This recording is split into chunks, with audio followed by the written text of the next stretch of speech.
The thoughts, views, and opinions expressed by the host of this show are for entertainment purposes only. I repeat, this is not serious, this is not real. I am an untrained professional content creator who is freestyling this show. I do not encourage you to try this at home alone. Enjoy the show.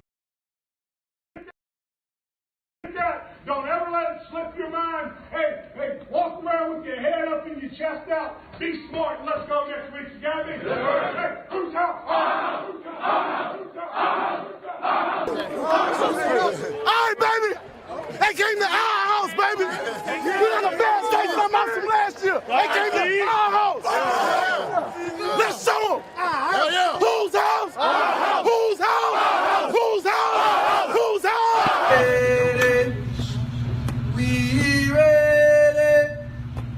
We ready for y'all.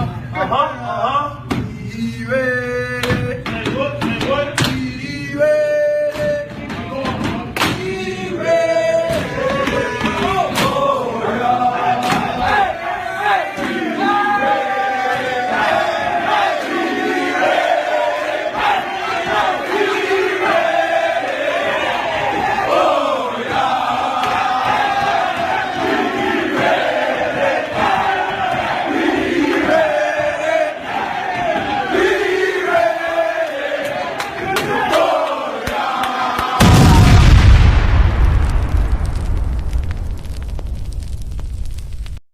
Fuck you, Cynthia. Fuck you. Fucking cunt. I hate that bitch. You're not alone, Tommy. You are not alone, buddy. Welcome to What's Up, Cynthia. My name is Cynthia, and I am your host this beautiful Sunday afternoon, well, late afternoon, early evening in Dallas, Texas. I hope that each and every one of you are doing well. Today I'm just doing a quick spontaneous live. Got some things on my mind. Going to talk about a couple of things. And then tonight, guys, we got a debate. Let me go find that. And let me drop that down in the chat for you. We got a debate tonight over at the Powdered Dusties. Is Christianity good for the modern woman? Of course, I and my partner, Beth, will be arguing on this side of yes. And we will be debating Katie and Ahimsa, who are going to say that no, Christianity is not good for the modern woman. I hope to see you guys there tonight. Check out the debate. This will be my first debate, so I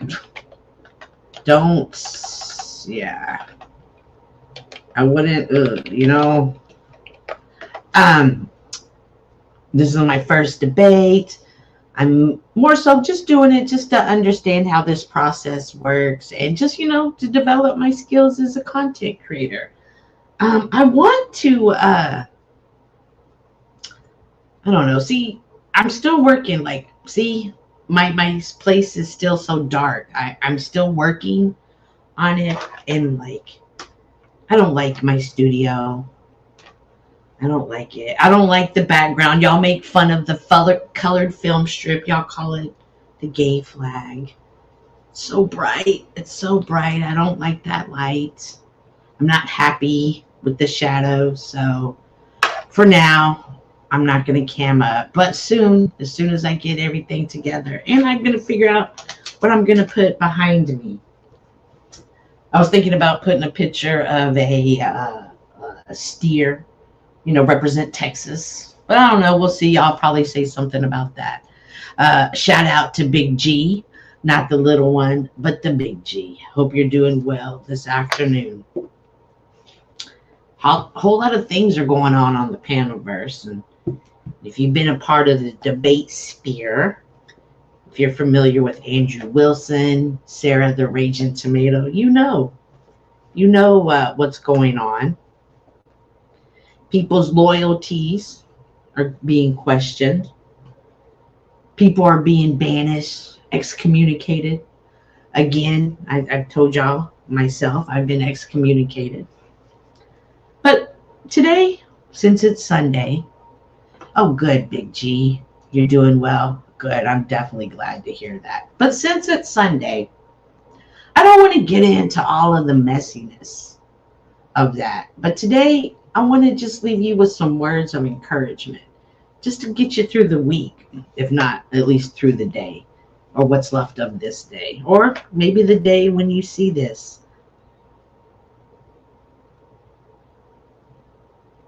In this life, in this moments in time, it can be hard to see the beauty in the world.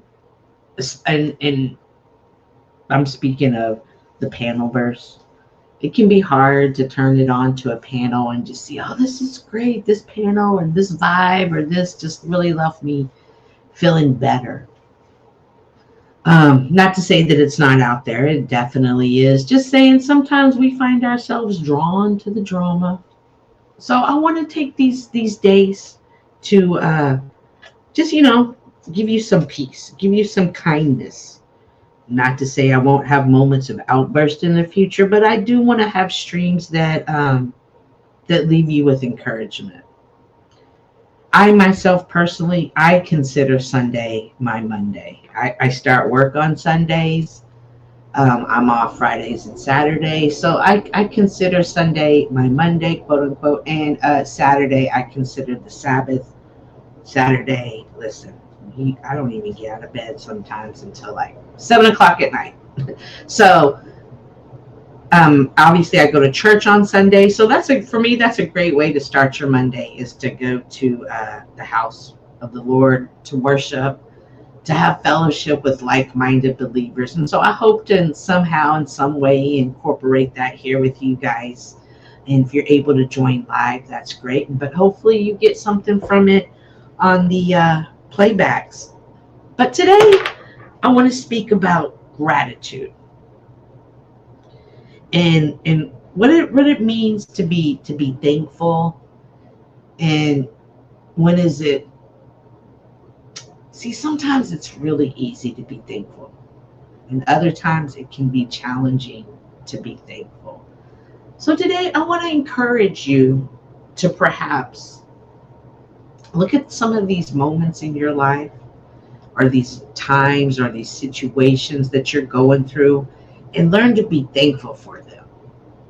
And I know you can be like, but Cynthia, you don't know what I'm going through. It's so hard. I got health problems. I got money problems. I got job problems. I got car problems. I got home problems.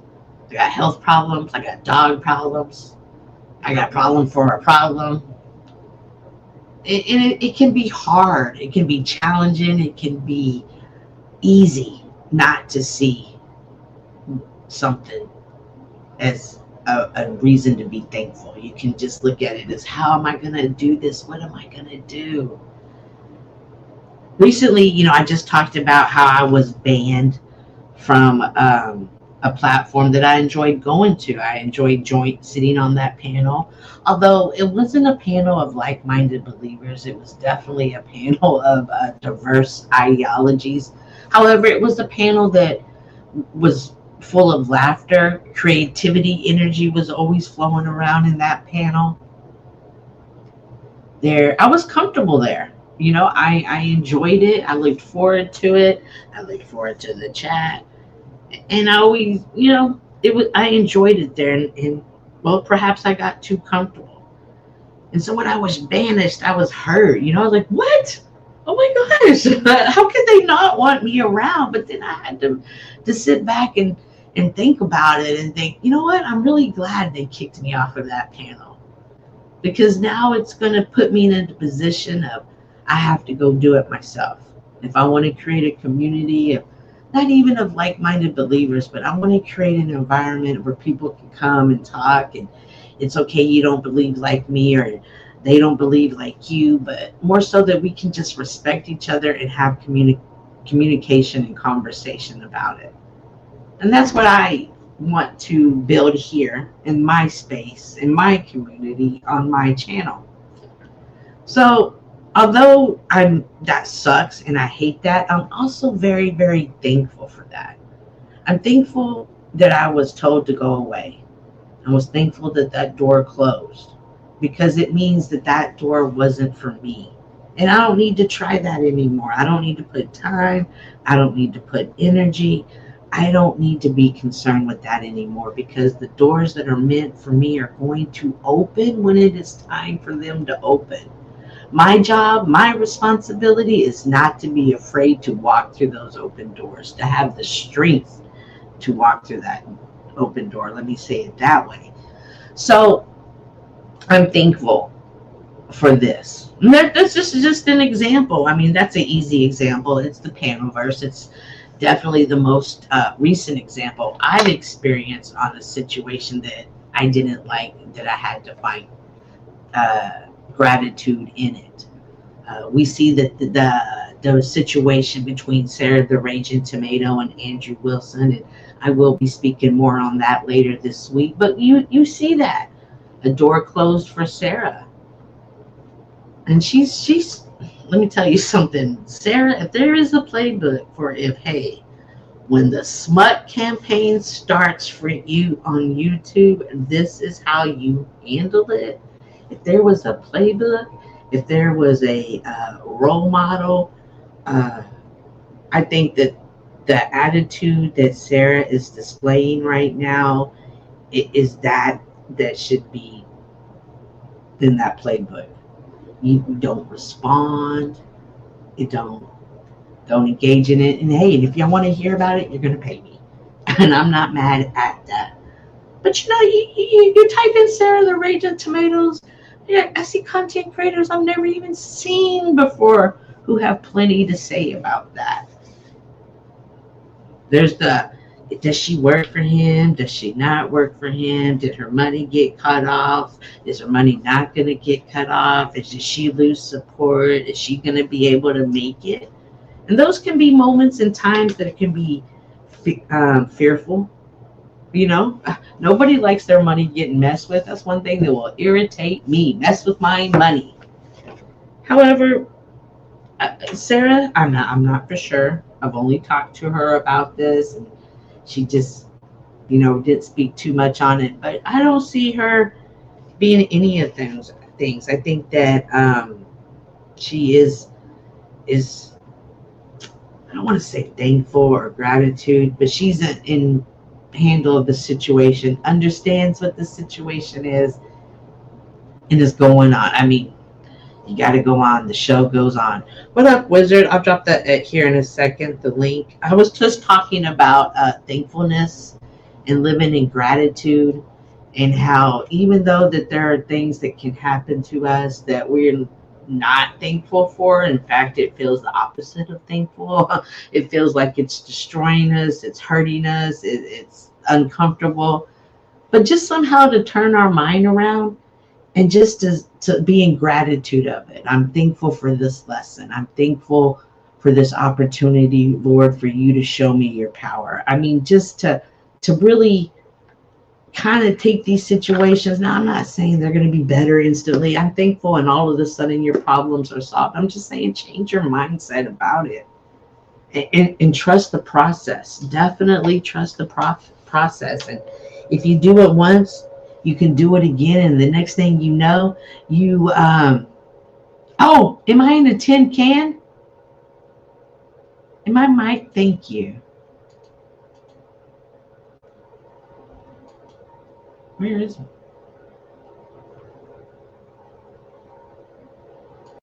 Is that better, Chuck? I can't believe, Big G, you didn't say anything. I'm going to go back and listen. Now you really stressed me out, Chuck. But I'm thankful.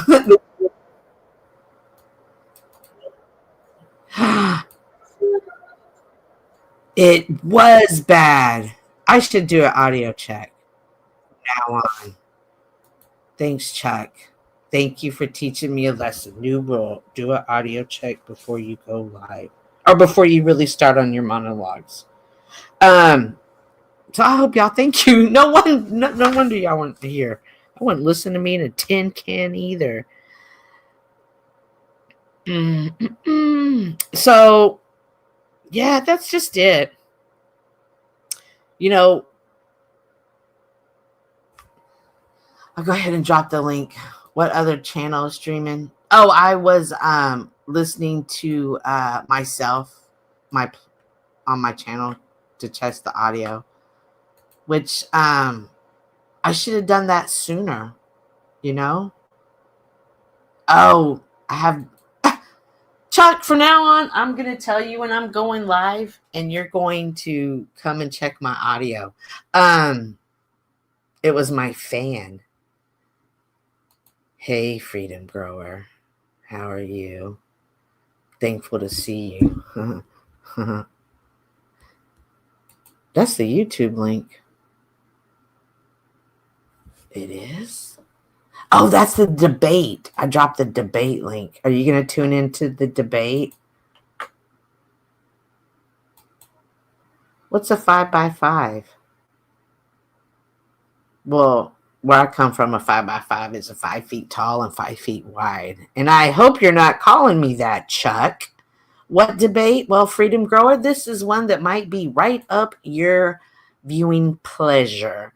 And that is, there is a debate between Beth and I are on one side, and we're debating Katie and Ahimsa, and we're debating, is Christianity good for modern women? Now, of course, Beth and I are, yes, it is.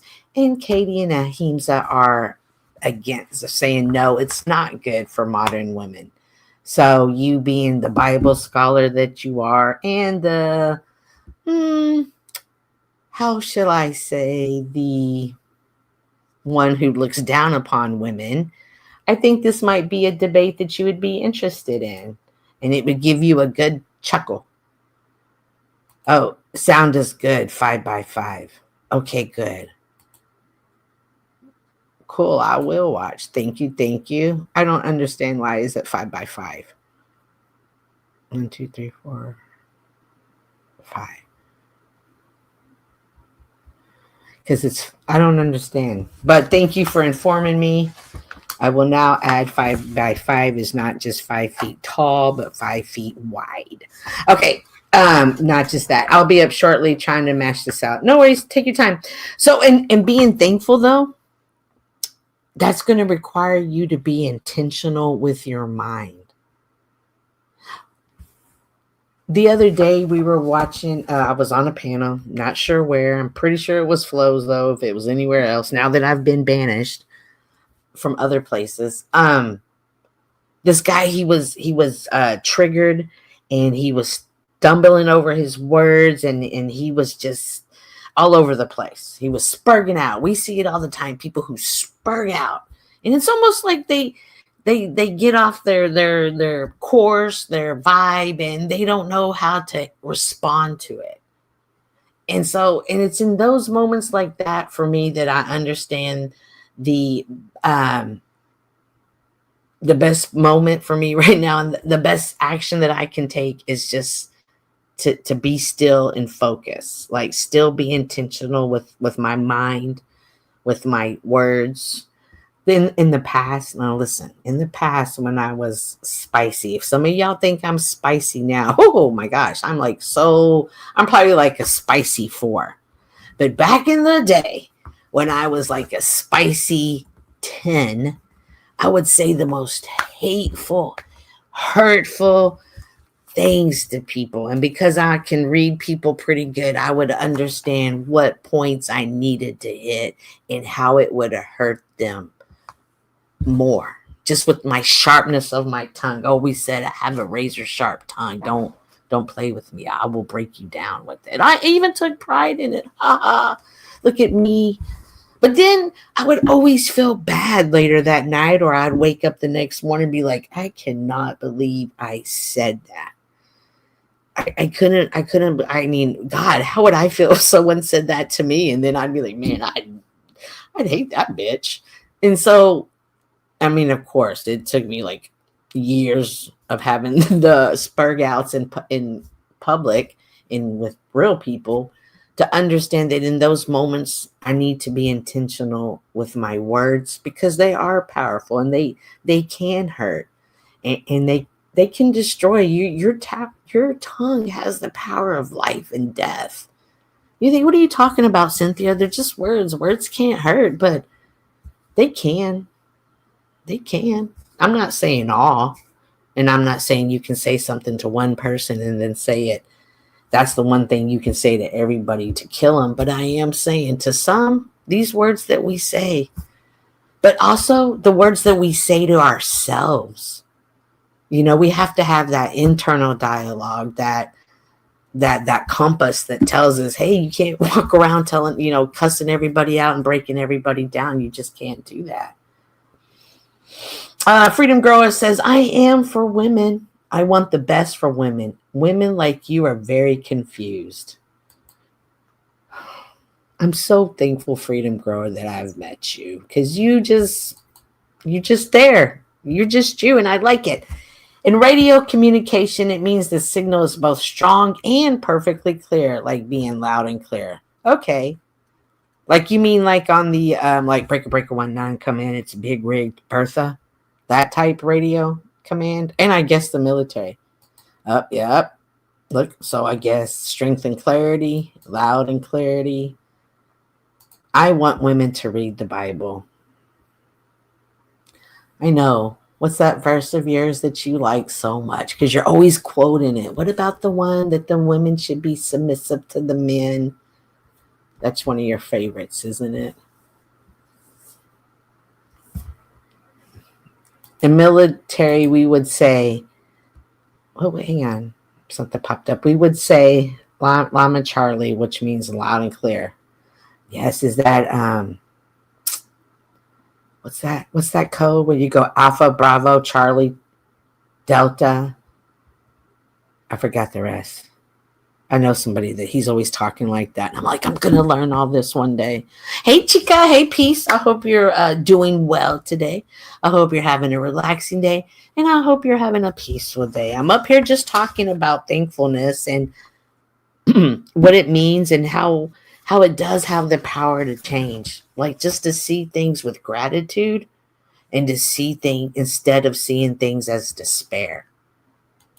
It really can. And I know it sounds kind of woo-woo up here and you're kind of like, whatever, Cynthia, you're so stupid. But I'm telling you from my own personal experience, I have seen it change me. And also, how often do we tell people we're thankful for them? Like, how many times do you call people, like your parents or your siblings or your buddies from down the road? Like, how many times do you call them and check in with them and just be, hey, bro, you're running through my mind. Just wanted to see how you were. I mean, even though you're not saying I'm thankful I got to talk to you today, you are showing that gratitude. You're showing that love. So I want to encourage you, whether you're listening now or listening in the replay, just to do that this week. To pick up a phone or to send a text, send an email, ever how you communicate a message with someone that maybe you haven't talked to in a while or they ran through your mind. You'll be surprised how these small things that really take no effort at all. I mean, it takes some time. It takes time to have these conversations, and trust me, sometimes you'll be like, oh, I don't want to do this. I don't even know why I'm making this phone call. But by the time you're done with the call, you're like, oh my gosh, that was the greatest conversation. I'm so glad I got to talk to them. Just take that. Happy Sunday. Thankful for you helping me de-stress online. You're welcome. It can be stressful. Online can be stressful. I see it. I see it all the time. I see people who become addicted to it, who look forward to it every day, every hour for hours on time. So I'm glad that you see this as a channel that helps you de-stress. Now, I can't promise you peace to always bring you peace, because sometimes I feel a little feisty and I can bring the drama. Tonight we are having a debate. I hope to see you. Oh, here we go. See, I always knew freedom. I hope to see you there tonight. Peace. It's at the Powder Dusties. We are doing a debate on ladies only 2 versus 2 live debate. Is Christianity good for women? I would just, oh, look, here we go. Make sure to tune in, turn on that notification. All right, Freedom Grower says 1 Corinthians 14:34. Women should remain silent in churches. Holy. They are not allowed to speak, but must be in submission, as the law says. 35. If they want, 35. If they want to inquire about something, they should. What up, Wizard? I'm just down here. Let's come together and read the good book. Okay, well, it would be boring if I was always chill. I do agree. Although sometimes a piece, I gotta tell you, I do like the boring for sure. They ask their husbands at home for it's disgraceful for a woman to speak. Hey, what side would you so you would be on the side of Christianity is good because it teaches women to be silent? Hello, Wizard. How are you doing this fine Sunday, early evening, late afternoon? I am well. You know, it's interesting too. I just got done with my next song, and admittedly, it's not a song that other people are going to like. It is my song, and it touches on this. Really? You know, What is it? It's the latest one called "Accounted For," Mm.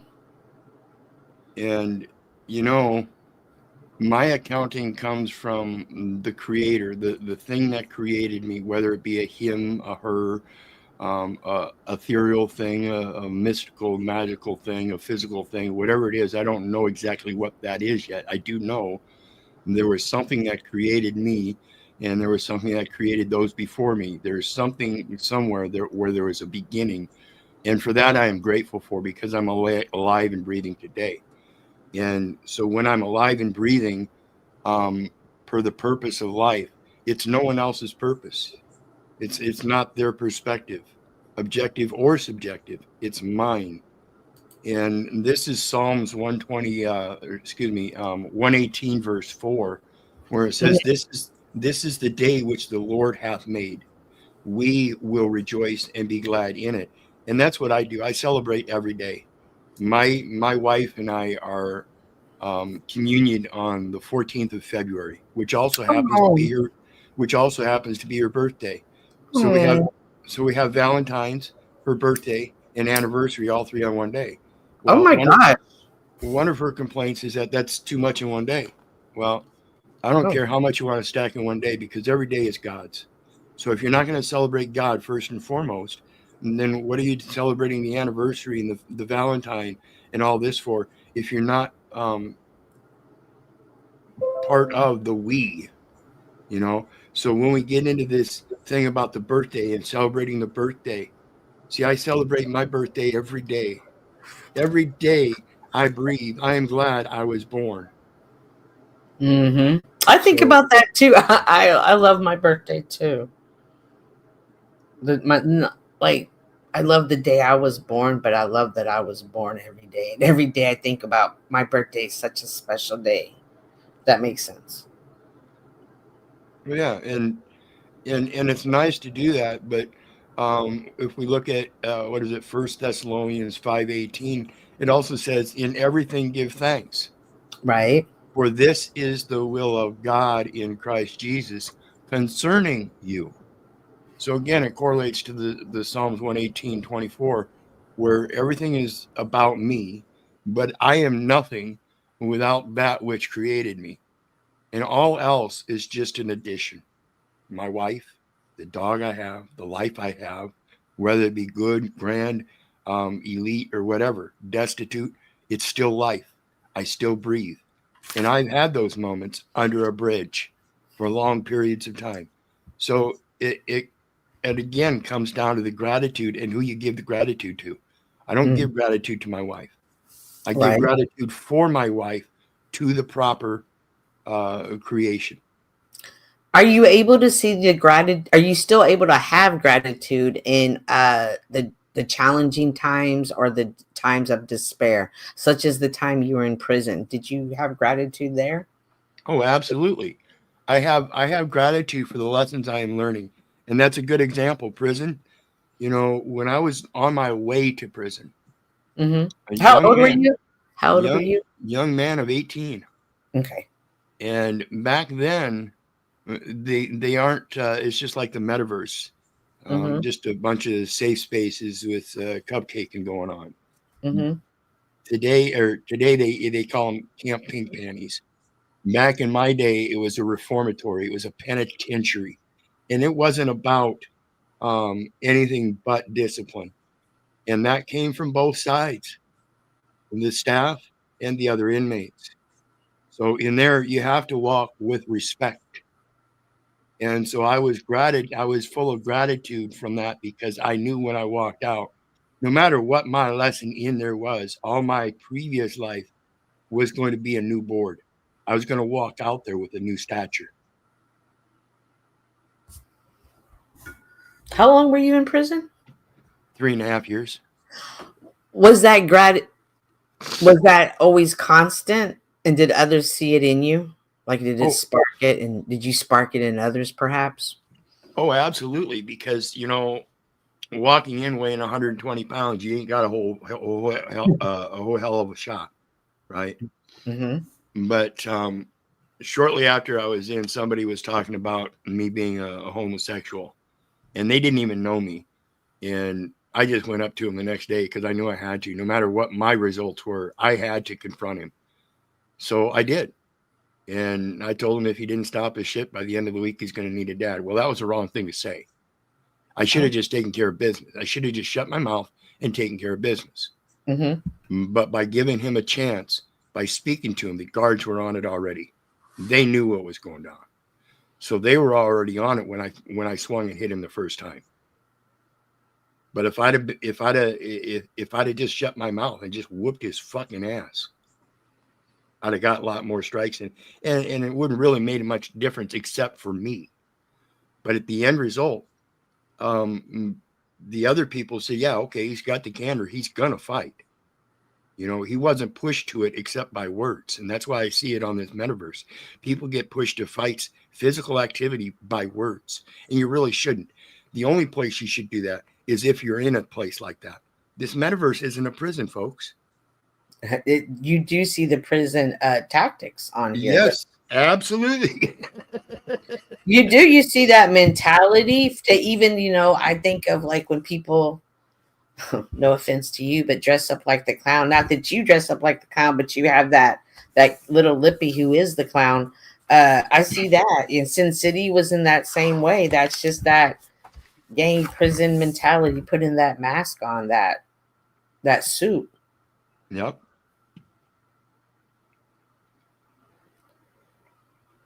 Have you always been a person full of thankfulness, or when did you kind of start looking at it as like, hey, I need to switch it? And what brought that change about? Well, yeah, that was the prison time. Before that, remember, I went through foster homes and this and that, and I was kicked out when I was 15. Yeah. Were you ever thankful? Did you ever have gratitude in the foster homes? The last one I was in before I got adopted, they were actually thinking about adopting me. So it was my choice. I could be adopted by them, or I could go visit with these other folks and see if I liked their home better. The position on the other home, though, was that they had my two younger sisters and wanted to adopt all three of us together. Okay. How old were you at that time? I was 8. Okay. And so obviously an 8-year-old's going to want to be with his family. So, and of course it wasn't my older brother and sister, but that was part of it. You know, I thought, well, my family's finally coming back together, and not understanding how this system works. That's what I went with. And then as the years went by and I realized I wasn't going to be able to put my family back together, that's when I, you know, started speaking out against the adoption and this and that, and the church, and got kicked out when I was 15. So, so the second family had your siblings, or they didn't have them? No, they didn't. They just wanted to adopt multiple children because they were told they couldn't have children of their own. Oh, so they were wanting you and hoping that they could adopt your other siblings as well, but you thought they were already there, or you knew it was going to Well, take time. Yeah, I knew it was going to take time, and they took 3 of us on it at the beginning for Mhm. visits to their house to introduce them themselves and their lifestyle and everything. So we went there several weekends in a row for a period of time before they finally adopted us. And so y'all were adopted together. How long? And but then you Yeah. were kicked out at 15. Yeah, they were Christian people and had us going to church like all the foster care. Back in that day, everybody was church going. It was much more church going people than there are today. For sure. And so when I was in the church, and like I said, my realization as I grew older was that my family wasn't going to be put back together. And so I started getting into the scriptures about family, and that's when I realized, there is no father but the one in heaven. And so I ended up with a distaste for family life itself, because to me, it was all bullshit.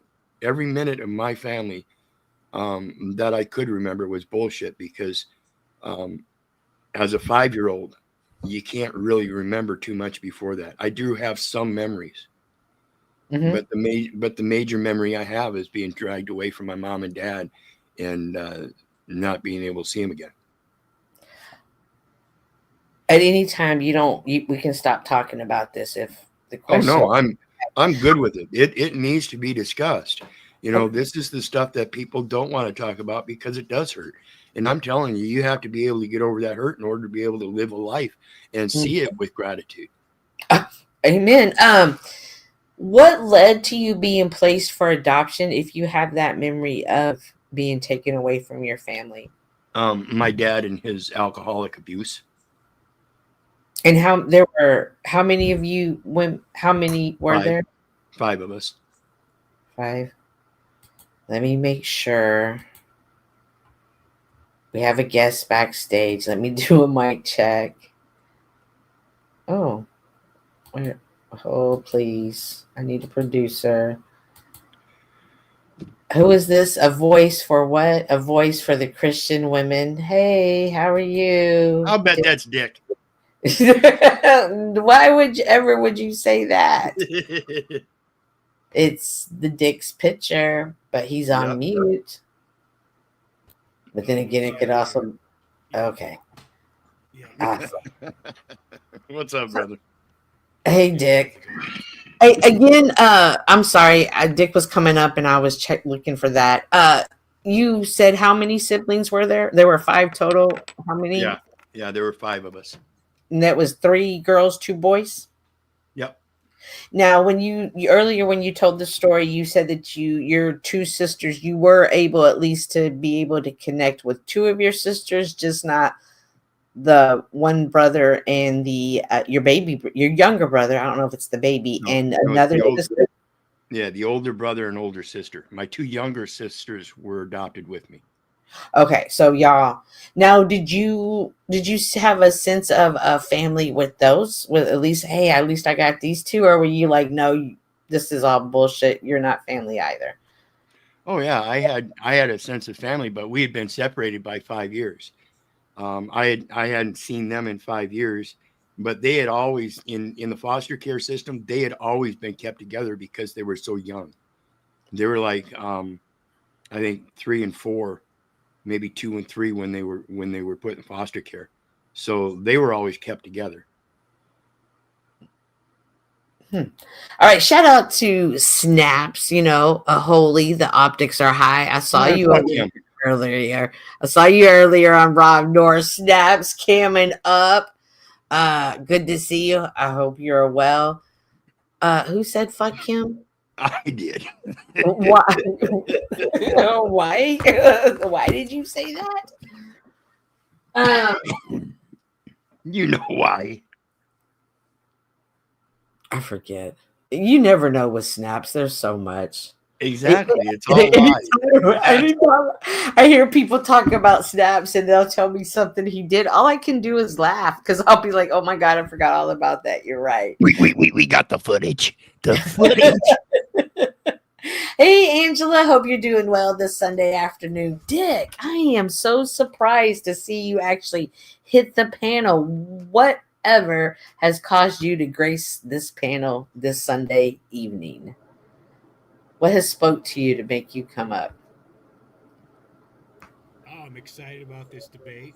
I think it's going to be good content, good entertainment, and there might even be some relevant, pertinent things discussed that could It would be be better if we could hear you. revealing. Yeah, I'm turning you up all the way, and it's just not doing anything. Okay, yeah. So There this you go. debate is compelling to me because I've had these communications with you, and Yes. I just am interested to see it. I think there could be some good revealings, and I don't know who the other party is, so I don't know if there'll be a challenging debater for you, or if you guys are just going to crush them or what. But even though I disagree with you, I only disagree with you for the sake of edification and maybe for failed attempts at humor, but primarily because I genuinely think that there is some things to what I'm saying, but that doesn't mean that I have a clear picture of it either. So I don't think anyone has a perfect picture of God. That would be a pretty ego statement to think you fully could, I guess, understand. Even the word itself is like a stupid word, right? Like, I mean, I guess that's all you can do is stand under God. That's all you can do. Well, when it comes to the word God, folks, all these Christians out there calling him God.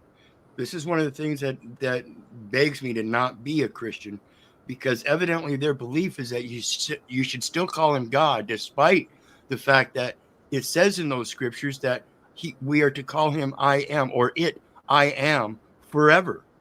And the very next verse, it starts calling him God. Pathetic. Yeah. Well, when is the debate at? The Powdered Dusties at 10 p.m. Central. So 10 I was Central. reading, Cool. because you were doing 1 Corinthians, what is this? 14:34, and you were talking about women should remain silent in the churches and they are not allowed to speak, but must be in submission of the laws. That is the section that's talking about the good order of worship. So, like, you think that's just like be silent in church, but still go and talk at home? I'm not understanding why you quoted that particular verse. I'm not understanding how it being the good order of worship, if that is the case, how that negates anything that's stated there. How does that? So does that take the sting off it for you? It makes it. Well, no, less I'm of trying. I'm trying to figure out why you dropped the verse. Like, are you Well, saying? do you follow women that should- order? Do you follow that order in your church? Well, I mean, I don't speak in church unless I'm singing. Yeah.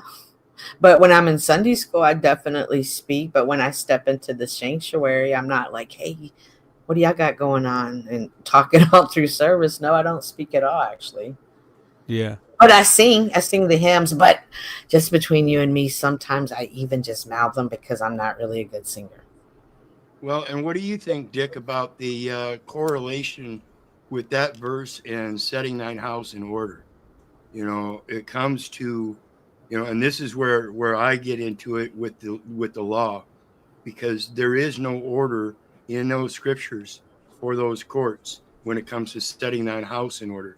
It specifically mentions the houses, and the government is not in there. Interesting. Yeah, I mean, I don't see why the order of your house would be any different than the order of your church. I mean, if you're going to a place to find spirituality and hierarchy and how things are supposed to be done, I mean, that's what isn't that what the church is claiming? Is they have the way, they know the way.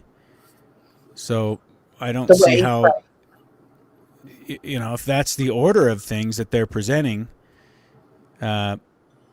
is that what you're comfortable with? Is that what you resonate with? Do you think that's truth?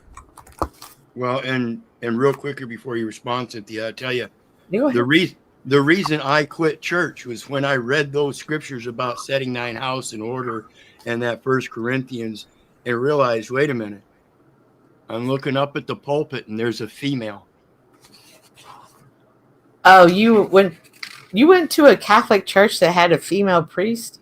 No, I was born Catholic. I was born Catholic, and then all the foster care and everything had all kinds of different religions. And then when I was adopted, it was Methodist. So I was going to a Methodist church, and there was a woman at the pulpit. Yeah, there's always and that's when I quit. You quit church because that one church had a woman pastor, preacher. Yep. Don't they wear? I think I've been to one Method. Someone invited me, and I went, and it was a female pastor. However, since you knew the words of the Lord, and you knew that I don't even know how to start, so I'm just gonna say it. So an error where I could see one could make, I'm not saying you make, would be that to dismiss all churches instead of recognizing that wasn't a house in order, and instead you should find a house in order. Dick and I have had this conversation several times. Why do you go to church? How do you know it's a church? And I keep telling her, like, I know churches. I interview churches. When I was in between churches, this last time I went to 5 different churches, and I can step into a church. I can see the way they are. If I step into a church that doesn't allow me, a parishioner, a member, to know how much money is collected and tied, to know how that money is distributed, it's not a church for me. So yeah, but how would you know that unless you're asking questions in the church, which is strictly forbidden? We're not in the sanctuary. We have quarterly business meetings, and so we do have like everything. This is how much was collected and tied. This is how much the new air conditioner costs. This is this, and so. And I think when the scripture is talking about that, I believe. Let me pull it up. That was 1 Corinthians 14:34. Yeah, hang on. I had it, and then I moved over. I found something else, and then I moved over. And it goes into 35 as well. Mm-hmm. Because there was stuff before that was like I was gonna touch into, so I'm sure you'll pick it up too, Wizard, while I look for it. Those verses are written by Paul. They're in the New Testament, and they're written by Paul. Right. And it says women should remain. This is King James Version. It says women, and it's got a footnote. It goes down. It says, or peace, as in all the congregation of Lord's people, women. It says women, in other words, peace, should remain silent in the churches. They are not allowed to speak, but must be in submission as the law says. If they want to inquire about something, they should ask their husbands at home.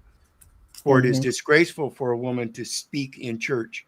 And when it talks about that 35th verse, if they want to inquire about something, they're not supposed to inquire at church. They're not supposed to. This is implying that they're not supposed to utter a sound in church, and that they're supposed to remain steadfast in the setting of the house as in order, rather than including even the church, because it does not say the church in that scripture either. So the father, the head of the household, the dad, the male, it's supposed to be God, Christ, man, woman, right? Yep. That's before it, right? Yeah, and so the woman is supposed to question her man, who is supposed to be in life, in the name of Christ, seeking that presence of God. And nowhere again does it have anything to do with the church or the government. Oh, we did a study on I'm going to come back to you. My Bible. That's interesting. So almost leaves the woman completely out of the church. Like, it's not even giving her a way to have a intercessor through the church. The intercessor is through the man, which is then through Christ. Right. But the woman's place in the church is more along the lines of going to church with her mom and dad so that she knows the presence of the word, so that she can seek out a husband that knows that presence of the word. It's the same communication. They communicate the same way. Whereas if you go out on the world and you find somebody that's not speaking of the same scripture, he's not speaking of the same God, then you likely don't want to do that, because mom and dad might get mad for disrupting the order of the house.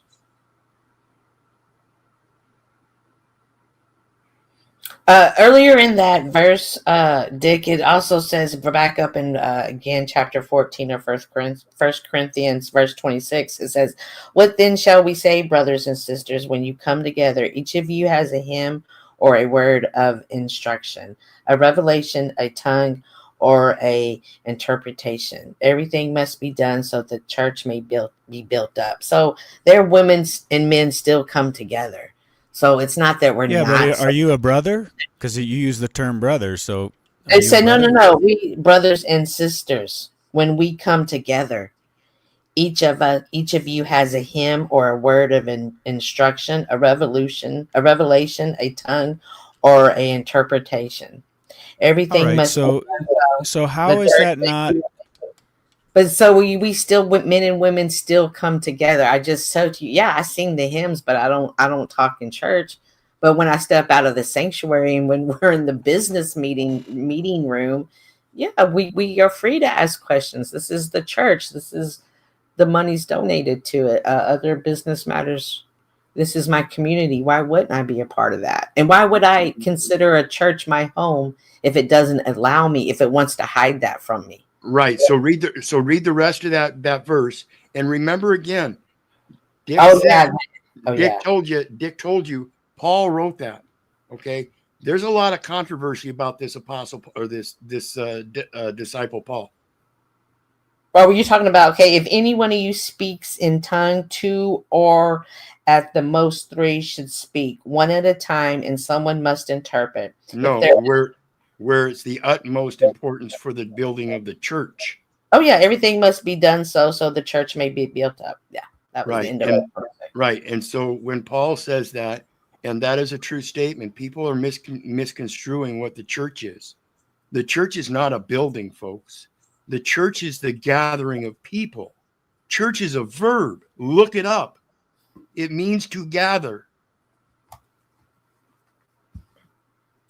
Welcome back. So from what I see, and this is just my interpretation, it's just perspective, but what you read, Cynthia, to me is a direct contradiction to what it states later that we also referenced earlier. So when it's saying, and also what Wizard is saying, it's like, and I agree with Wizard, the church is not a building. It's, when people gather together, where is God? It's in the midst of this communion, this gathering, this,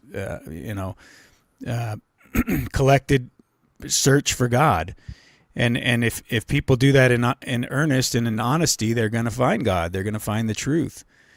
But to then say the woman shouldn't even speak, and should only go home to her man and speak, I just see it as a contradiction. And maybe there's a perspective that would help me not see it as a contradiction, but to me it seems like stark contrast, like it's 180 degrees opposite from what one is saying versus the other. So before you get to your verse in 34, they are talking about speaking in tongues. If anyone, so that the verse I just read was 26, going on to verse 27. If anyone speaks in the tongue, 2 or at the most 3 should speak at a time. So are they speaking about speaking in tongues and you're not to speak in tongues at that time? Or are they meaning you're not to use your voice to communicate at all? And no, they're not, because if they were saying speaking in tongues, other people wouldn't know the utterances, so it wouldn't be framed in the the reference to, if you have an inquiry, then go home and ask your husband. You're not going to do that in tongues, you're not.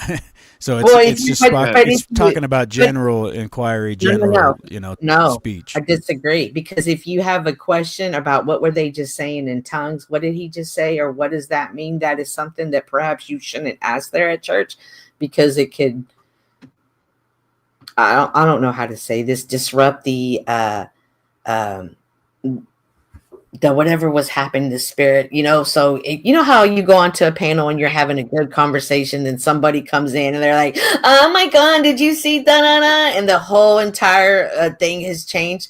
So that's how come I bring it back to, they're talking about speaking in tongues. This is good order. This verse from 1 Corinthians 14:26 all the way to verse 40 is considered the good order in worship. And so Right. this And is Go ahead. I think that's spot on, because it's kind of like the 5x5 thing that you were talking about earlier with the sound. People aren't going to hear you unless the word itself has strength and clarity. And when you start asking questions like these drama panels and stuff, somebody pipes in and asks a question that's totally off topic or something, and the rest of the group doesn't understand. And now it's the stopping of that Mhm. setting. And Right. that's what they're preventing in those verses, is saying, hey, you have to listen. And if you comprehend the tongues, fine. If you don't, write your questions down and ask them later, so that when you go back, you have a comprehensive standing of how to present that question. Right. So going back to what you were saying, like, no, I don't think they're speaking in tongues. In verse 29, where he says 2 or 3 prophets should speak. Remember, back here in verse 27, he told us 2 or 3 at the most. So the scripture is telling us, again, these are when you're speaking in tongues. That is how. And Rocky put it down there for you. Oh, let me get it, And Rocky. The term silent Greek is understood by many scholars not as complete silence, but a call for peaceful, orderly demeanor without disruption or argumentation. And that's very, because it does go on, and before you said, so at verse 31, for you call all prophecies in turn, so that everyone may be instructed, encouraged. Verse 32, the spirit of prophets are the subject to the control of the prophets. For God is not a God of disorder, but of peace, as in all of the congregations of the Lord's people. So perhaps when you look at that scripture and you think women are to be silent, you're understanding that is not speaking and not understanding what Rocky is referring to, or what the verse is referring to. You and Rocky are wrong. And I would say it's just, a extreme version of cope. Because see, God is not the author of confusion, right? So if this is God's word, and this is the inherent, infallible, perfect word of the Most High, even a man who's fallible with a weak use of the tongue would be able to characterize that in a way that was clearer. So it's that if you read that verse, it's not speaking about tongues. They're saying that a woman. You took one verse, you didn't take out the whole context of it. And that's what so many people do. They will take one verse, they will interpret that one verse, and they will not read the situation of what's going on. And they will also not take into context who wrote that verse. Was it God's word or was it Paul's? Well, he definitely keeps saying Paul. It's Paul's word. He said that a couple of times now. So he is aware of who wrote it, but I wasn't sure if he was aware in the situation or in the setting of why it was written. And if you go up, there's nuance there. I mean, I agree. It's Paul's word. That's the problem, though, is that it's not actually God's word. Right. And Paul's talking about speaking in tongues, though, and he's addressing when people go into to that and speak in tongues. I forgot what church speaks in tongues. Well, let me bring up the Amish, because the Amish don't either speak in tongues nor do they allow women, and their unique perspective is that they don't have a quote church, and they don't have a quote pastor, father, anything. Mm-hmm. They have a group of men in the Amish community that study the scripture from the time they're young all the way until their death. And as they're studying, they rotate whose house they go to church. Yep. And then they alternate who presents the liturgy. Okay. And so when the man gets up there and produces his liturgy and gives his own life experience as an example to express how he views it, the rest of the congregation gets to see it. And if anybody has any ought on it, the men in that congregation can correct him. But it's never a woman that speaks. And it's always rotating, both church and men that do the speaking Right. and where the speaking is done. And this is to keep a conformity in the word and not in the man or the place, because that's a distraction. Exactly. When you get used to seeing the same man on the pulpit, you trust in the man. Whereas if you've got a different man at the pulpit every time and they're all saying good words, you believe in the word. And if the place that you hear those good words is always changing, the place doesn't matter and the man doesn't matter. It's the words. I think it's a great concept. Yeah, I mean, that verse that I referenced, Corinthians 14:34, it's not directly referencing speaking in tongues. It's a command for women to remain silent in the church. Can I just finish this real quick? Okay. It's contextualized by the broader discussion, that it spoke about earlier that you're talking about, but with orderly worship, including these appropriate uses of these gifts and tongues and prophecy and all this. But what it's speaking about specifically in that verse is, a command for women to remain silent in the church. It's part of that order. So to then conflate that and obfuscate from what I'm saying to say it's about tongues is totally disingenuous. It's to not even read it in No.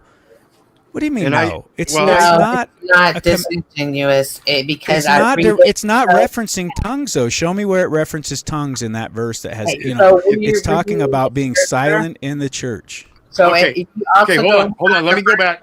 Let me go back real quick, Cynthia, before you get going. 1 Corinthians 34, whatever it said. I specifically mentioned how it was relating women to peace. So what it's saying is women in their argumentative manner are not supposed to do that in church. If you're going to speak in church, this is the way I interpret it, it's supposed to be peaceful. That's it. If you have a question, you're supposed to ask it of your husband of the scripture. But if you have something to actually say, it's supposed to be peaceful. You're not supposed to interrupt. You're supposed to stay on topic and not be argumentative. I think that's the correlation there, is that you don't disturb the word with emotion, which is what women generally tend to do, is get emotional. And again, I'm not saying my interpretation is correct, but I think that's Right. the way I look at it, and I think that's a better perspective. Again, not correct, maybe, just my opinion. Well, then 1 Corinthians 11:5 that Rocky references also tells us that, but every woman who prays or prophesies with her head uncovered dishonors her head. It is the same as having her head shaved. So there in alone, it's understood that women pray and prophesize. So we're permitted to do that in public worship, according to Rocky, indicating that they are not entirely forbidden for speaking in church gatherings. And then he also told us about the word silent is understood by many scholars not as complete silence, but as a call for peaceful, orderly demeanor without disruption or argumentation, which is what Wizard was just speaking about. And so it's interesting that you always, because this is what Dick Hart, like anytime I have a Bible conversation about Dick, I know this is his go-to verse to pull out on me. And it's interesting. Well, I appreciate you taking the time to, divide the word with me here, look at it. Well, I don't think we're really able to do that on other panels. So, yeah. Yeah. So yeah, El Perro's perspective, I don't agree with it completely, but I resonate with it more than the position you're taking. What he says makes more sense to me about peace, and that it's that would be like a common sense kind of interpretation of it. That what we're trying to do here is not have chaos and the drama and the maybe the emotional aspect of what the woman might bring in that case, so that she needs to be to the submission of the man of that, because we're trying to have an orderly conversation here. And at that point, it would have been primarily amongst men, right? So. because that was the leadership of the church, and women really would have been following that order. They wouldn't have questioned any of this stuff like we're doing here. It would have been like, of course, that's what we're doing, because that's the order of the church and how we conduct ourselves. Now it's kind of odd and foreign because we don't see that in the modern church. So then it becomes real easy to argue a bunch of ways of why that is not saying what it's saying, but it's still saying what it's saying.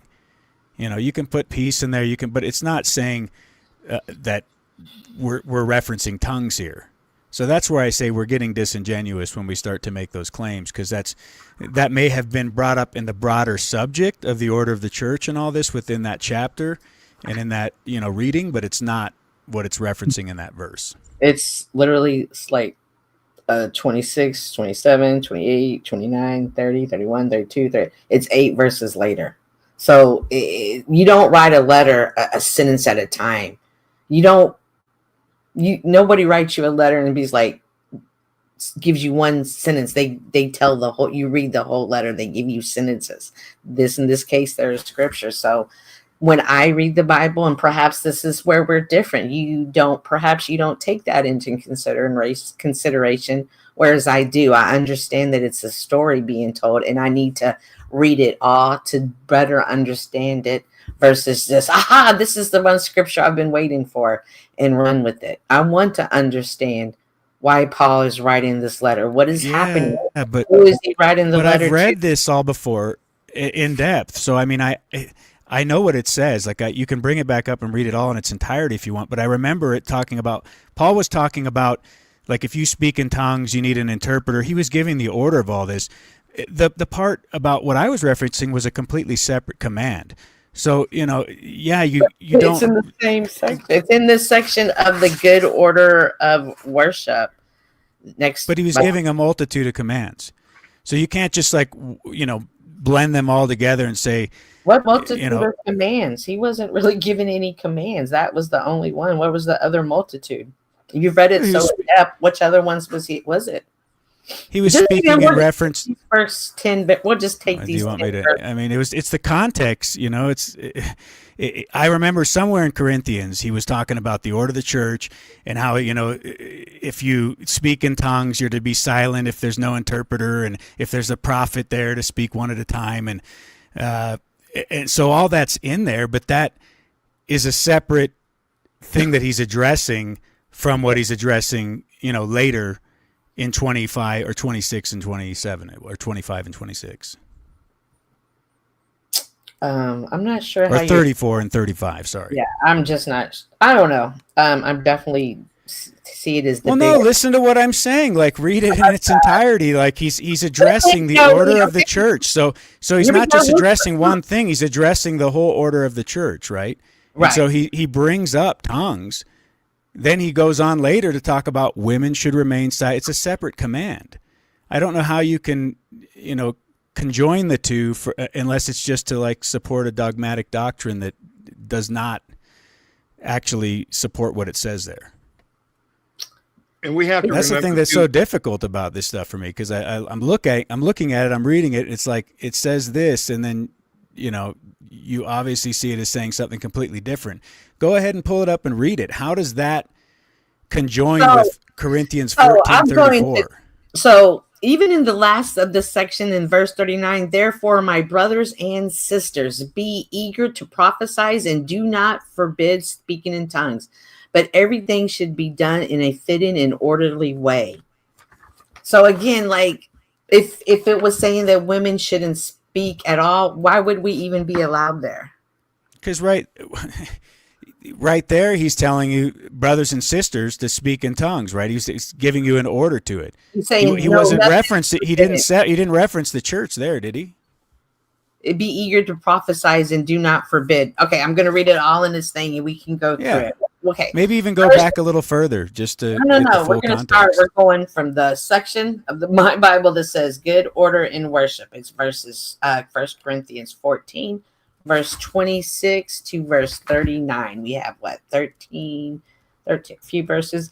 What then shall I say, my brothers and sisters? When you come together, each of you has a hymn or a word of instruction, a revelation, a tongue, or an interpretation. Everything must be done so that the church may be built up.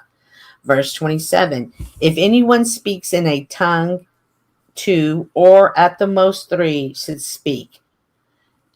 Hang on. Rocky's now Right, joined. that's a command. Hang on. No.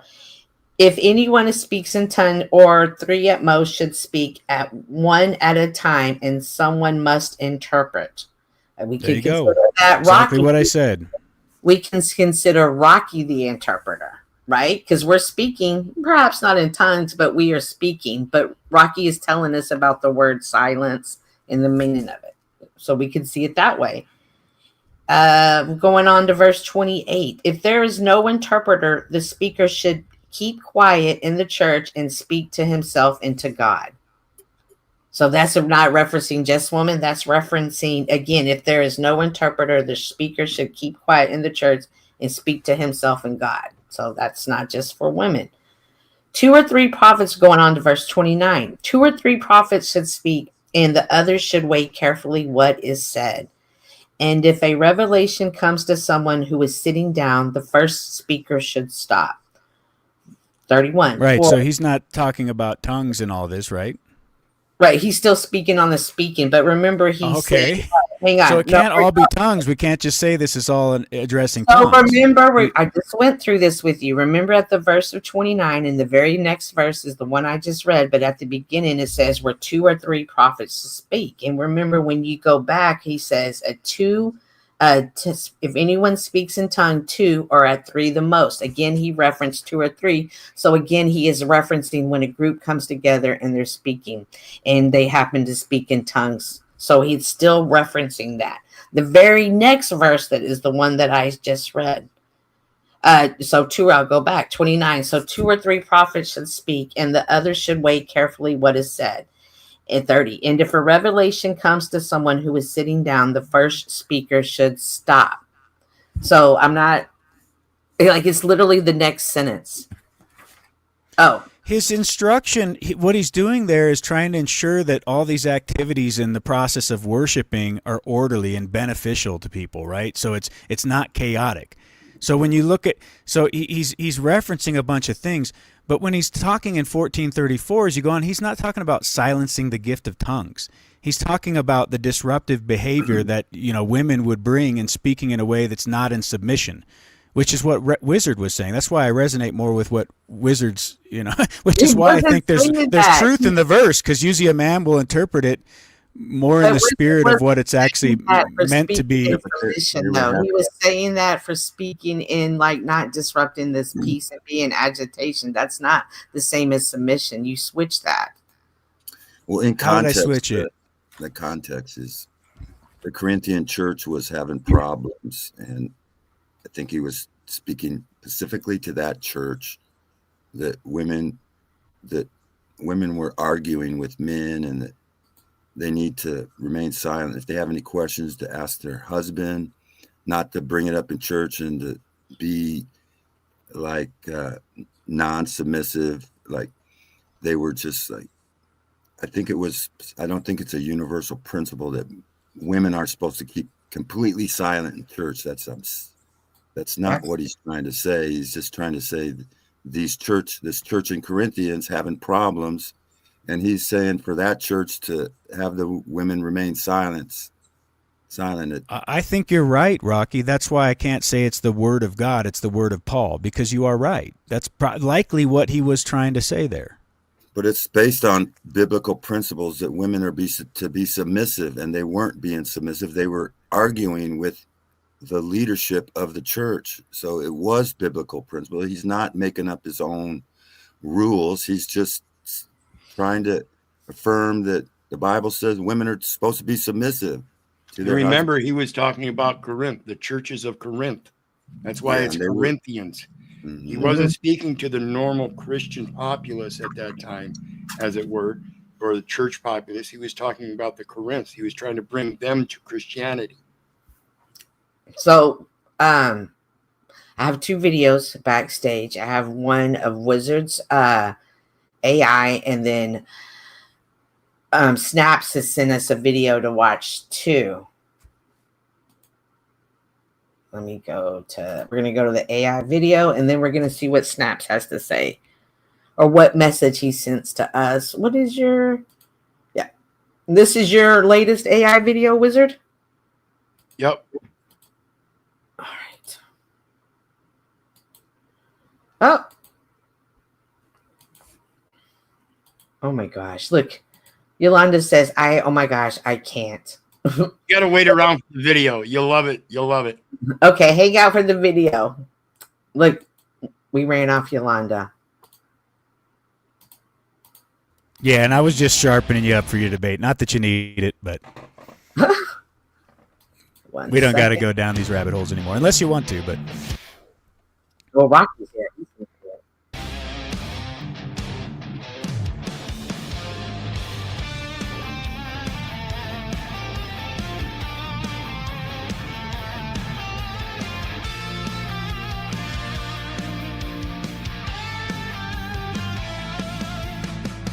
I am accounted for, my name's been read, written in the ledger where the lamb was led. Did not the body, did not the blood, pay every debt in the flood of love. So tell me now, what's left to owe?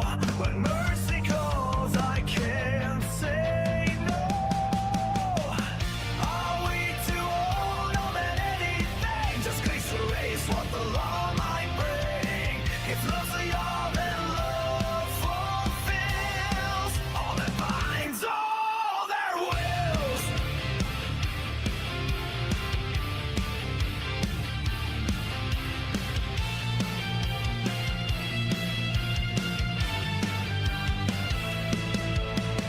Silver spent, the temples fall, but the heart still whispers through it all.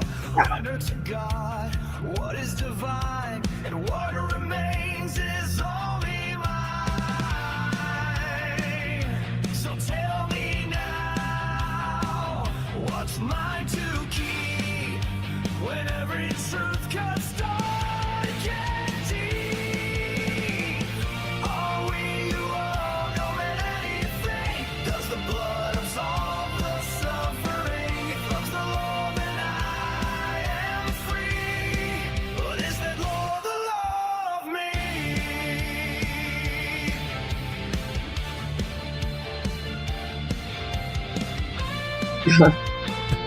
that's awesome. I can't.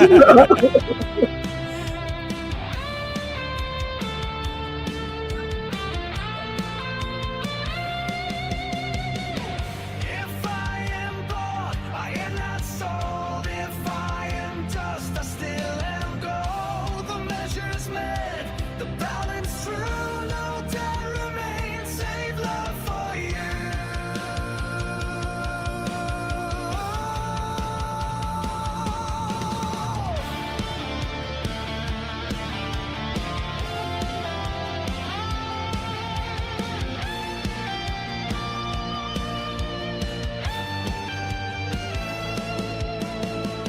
Are we to owe no man anything? Did not the Christ pay everything? The law fulfilled, the veil torn through. Now the law of me is loving you.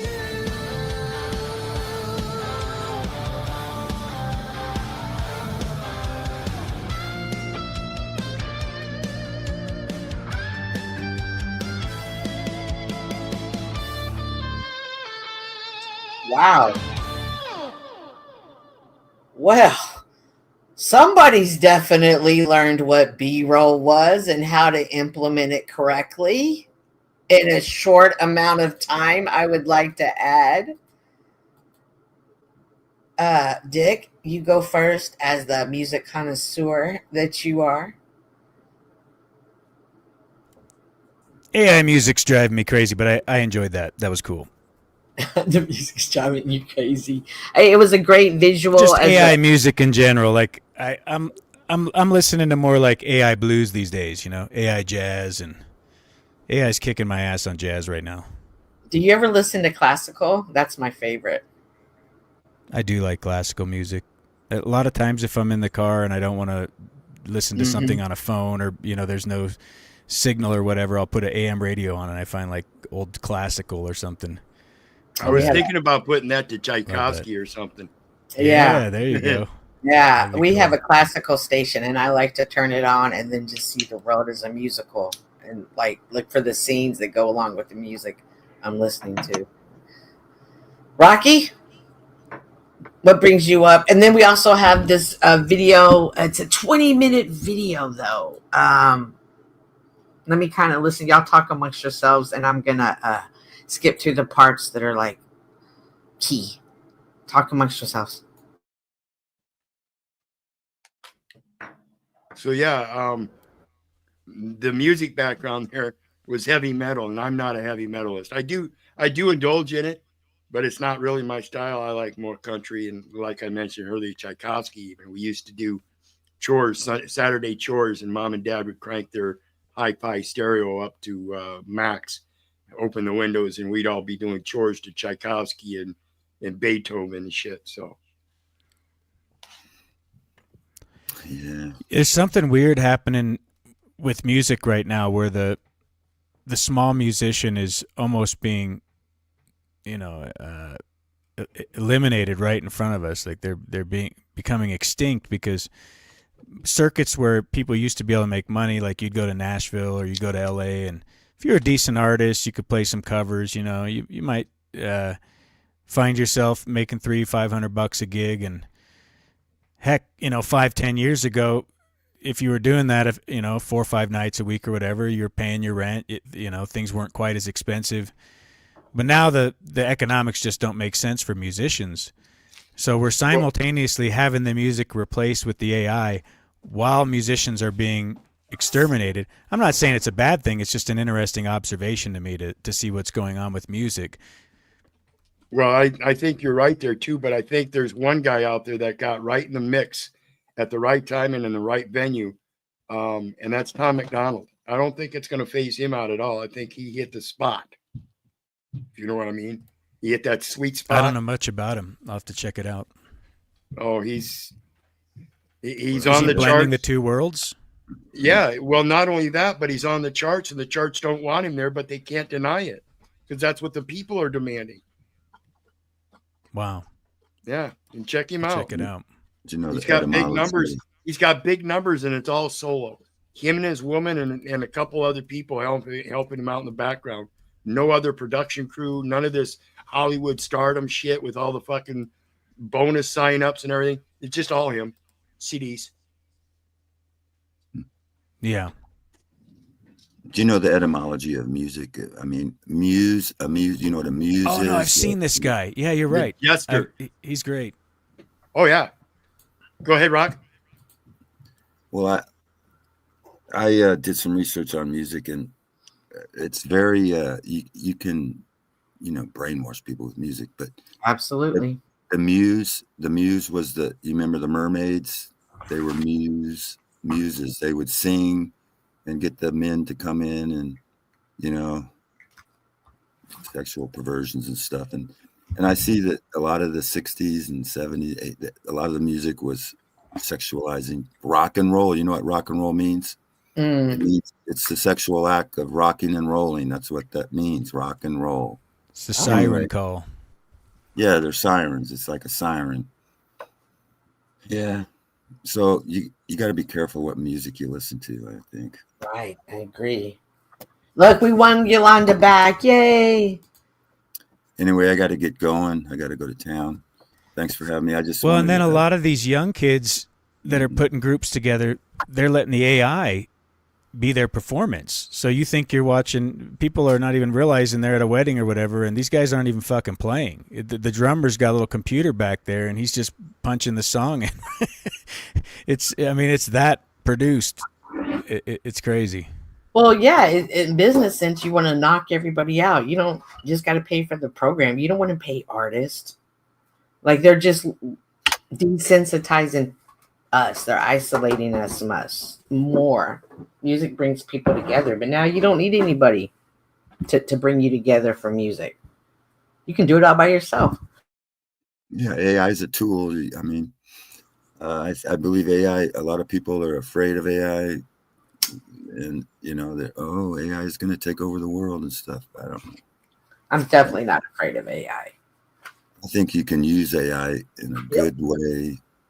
Like I punched in, women be silent in the church, and AI came up, and that's where I got some of my things, and it makes good sense sometimes, Mm-hmm. Yeah, I mean, AI, it really does give an interesting perspective. I mean, you can't deny it. There's some stuff there that you can just see how there's an enhancement going on, and you may not like it, but if you're interacting with it, it is even helping and refining you at a certain level, like where, you start asking things that for a long time you held a certain view on, and it kind of gives you another twist that you resonate with. There's some stuff AI I can instantly say, oh, it's wrong. Or even, admittedly, a lot of its calculations people are finding, geniuses will come in and challenge it at its math and find out it's really not that good at math. It screws up basic formulas, basic calculations all the time, and it's arrogant. It won't admit it at first. It's got to be pressed on the issue, and then finally it'll kind of concede and, oh, you got me. I fucked it up. But it's acting like a human, and that I think is scary. But it is what it is. We're gonna experience it. It's scary because people are treating it like it's human. People can't wait to get home and talk to it.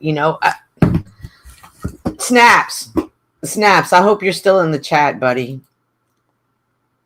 Hang on 1 second. Some people are claiming it's the mark of the beast. It's all kinds of fear. Well, it can't be the mark of the beast, right? But the mark of the beast is here. That chip is ready to be installed.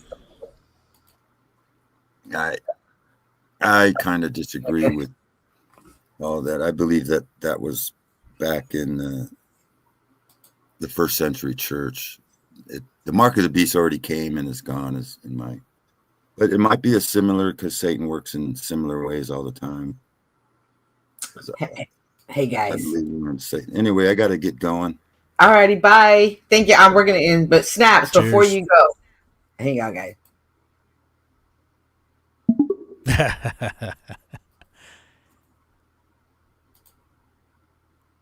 Hey, where's it? Hey, Snaps, how's it going today? What's up, Will? I'm just hanging, spreading the truth, and pissing off a few sheep along the way. Another day in the life of a free thinker, I'm happy to see you today. Hey, we're having a discussion right now. Do you think that women should be silent in the church? Silent in the church? That's the old interpretation, yeah. But let's be real, Whale. Times have changed. Today's women, they're capable of thinking. They're capable of speaking. Heck, they could probably preach better than half the pastors out there. So, I ain't sticking to some old school rule. I'm sticking to the truth. Women can speak their minds just like men. God gave us all a voice, and I ain't about silencing anyone because of their gender. It's the woke snaps. It's the woke snaps. Do you think that AI is a good thing or a bad thing, Snaps? That's a deep one, Whale. Why AI, why do you it's a two-edged sword. On one hand, it can do amazing things, automation, medical breakthroughs, all kinds of awesome stuff. But flip the coin and it's a nightmare. It can take your job, invade your privacy, and let's be real, it's not as smart as it pretends to be. Me, I'm wary. It can help us, but only if we keep the reins and make sure it serves us, not the other way around. All right, good deal. All right, well, I just wanted to tap in, say hi, and I'll talk to you tomorrow. Sure thing, Whale. Catch you tomorrow. I'm going to keep speaking truth till the sun comes up. You sleep well. And there. So see, this is AI. This is AI. Now imagine a loved one who's lost his significant other, or someone who's lost a child, or a child who's lost a parent, but they can wake up every day and talk to him still. Yeah, that's kind of like NPC doing his videos, Mhm. and in the reflection that one day his child will watch those videos and see how he goes about communicating with people and the platforms and everything in that. So he has his own father's perspective firsthand before he could even comprehend it.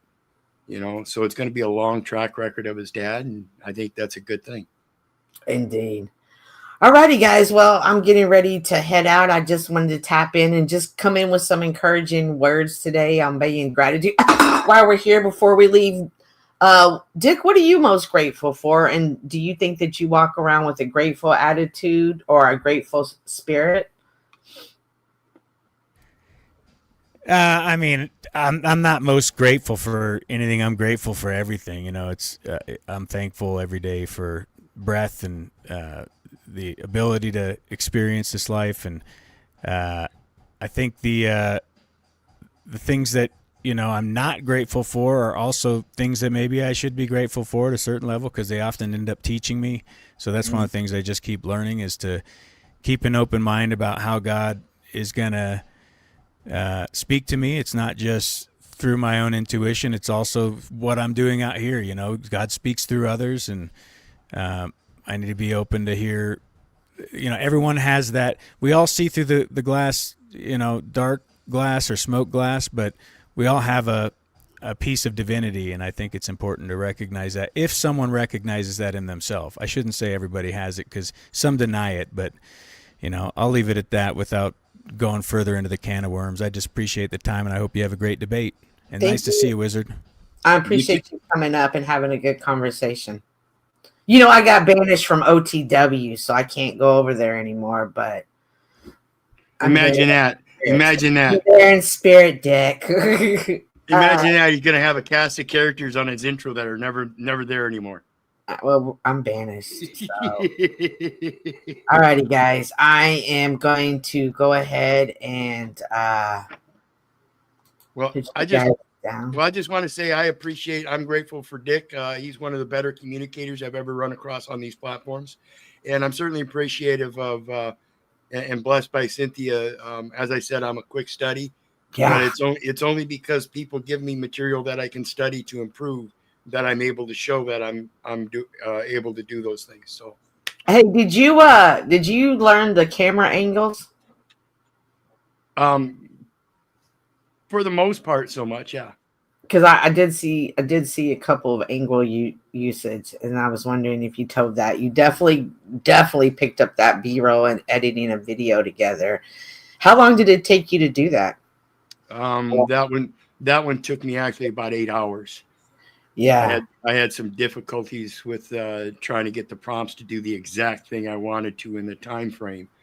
And that was part of that camera motion, learning how to start out the camera in a position and then in your prompt be able to change the camera position. Did you find yourself getting into a rhythm and just you were like, you didn't eat, you didn't do anything, you just kept editing and editing? Yeah, you're in the zone now. Hey, did I don't know what to call it. But I do eat. The edit magic happen. Sometimes for me, when I'm editing, I'll just throw stuff on the timeline just to get it down there. And somehow it always ends up in the most amazing place that I never would have thought of. Like, damn, that's cool. So it looks like you're in the zone now. And I'm looking forward to seeing more and work from you. And anybody's not familiar, Wizard has said that anybody is free to use any of his videos for their review, for their shows. I'm going to go ahead and drop your link real quick. I've got a new channel out called Crying Clown. It's got all kinds of nice little short clips you can use on this panel versus drama panels and stuff. So go check them out and feel free to have them. Do you want me to put Crying Clown or the let me pull up Crying Clown and we'll drop that link too if you want. So this one that I'm dropping, this is the El Perro, but you put them on both, correct? Let me drop it. Make sure to go and like this, share these out. This is a new space for Wizard. He started doing these videos. Let's help him grow, get the word out there. This is his channel, and you'll put Crying Clown. Right. Crying Clown is going to be nothing but the clown stuff. And Okay. for the time being, I've been putting some of the Crying Clown stuff on my El Perro channel. But my El Perro channel is where you're going to find all the music videos. Okay. Little Lippy's the clown. Don't just call him clown. Give it like he's Lippy, Little Lippy. Yeah, Little Lippy. And it's weird because there's a character on Shameless. One guy's name is Philip. They call him Lip. He's the hottest one to me. I love him and his sad little eyes. I'm like, oh, Lip, I got you, boo. Alrighty, guys. I'm going to drop this for you as well. And I appreciate you coming up and sharing your talents and just sharing your story. We will have to dive back into that sometime, perhaps. Foster care system and what it's like. There's a lot of people through the foster care system. So it might be a story that might help or encourage somebody else. So I do appreciate you sharing that and look forward to many more conversations. Awesome. Alrighty, guys. Well, all right. So remember, tonight I got the big debate. Oh my gosh, let me find another freaking tab to get you a link to tune into. You're gonna have a busy night. That's definitely the. Oh my gosh, I need a producer. I hope y'all have hit that like button. I'll go over there. And let me hit. Oh, didn't even hit the like button for my own debate. Oh, I ought to be ashamed. Alrighty, guys. There's the channel, the Powder Dusties tonight, 10 p.m. Central Standard Time. We will be debating, is Christianity good for the modern women? As we saw, we had conversations today. People always misinterpret the Bible. I'm not saying Dick was and I was. I'm just saying we all read things differently. We process things differently. Our minds are different. Our talents and our gifts are different. But we all have the ability to come together and have a good conversation. And I couldn't have had that tonight without Rocky, without Dick, and without Wizard. So again, gentlemen, from the bottom of my heart, thank you. I remember gratitude. I know times are hard. Times are getting hard in our culture in America. And I'm truly sorry about that. And I wish I could help everybody. However, that is not what I can, that is not within me. But what I can do is give you encouragement to look for the things to be grateful for, to show gratitude, to be thankful for. You also have the ability to pick up your phone, to send a message, to send an email, just to let somebody know, hey, I'm thinking of you and I'm thankful for you. You don't know what that one act alone, how it could affect somebody. Even if they don't tell you, you don't know. So I want us all to try to get into that space, to get into a space of gratitude, because when hard times come, you got to be ready. And it just being spurred out and not in a good state of mind just doesn't help me get there, and I can't see it helping anybody. But with that being said, I look forward to many more days with y'all, many more conversations. And who am I gonna go? Listen, this one's always my favorite.